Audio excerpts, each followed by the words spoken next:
2022 टी20 world cup के schedule का ऐलान कर दिया गया है। आईसीसी एलामिया के मुताबिक टी20 वर्ल्ड कप 16 अक्टूबर से 13 नवंबर 2022 तक होगा। मैचेस की मेज़बानी के लिए एडिलीड, ब्रिस्बेन, होबार्ट, पर्थ, सिडनी और मेलबोर्न का इंतखाब किया गया है। सेमीफाइनल्स 9 और 10 नवंबर को बिलतरतीब सिडनी और एडिलीड में खेले जाएंगे। फाइनल मेलबोर्न में 13 नवंबर को होगा। टी20 champions Australia, New Zealand, Pakistan, Afghanistan और बांग्लादेश की टीमें सुपर 12 मरहले में क्वालिफाई कर चुकी हैं। इंग्लैंड, इंडिया और जनूबी अफ्रीका की टीमें भी बरह रास्त सुपर 12 मरहला खेलेंगी।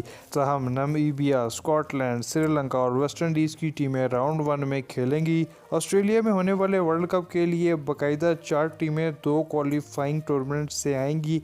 एक क्वालिफाइंग टूर्नामेंट फरवरी में ओमान और दूसरा जून जुलाई में जिम्बाब्वे में खेला जाएगा। पाकिस्तान की तमाम बड़ी खबरें जानने के लिए हमारे चैनल को सब्सक्राइब ज़रूर करें।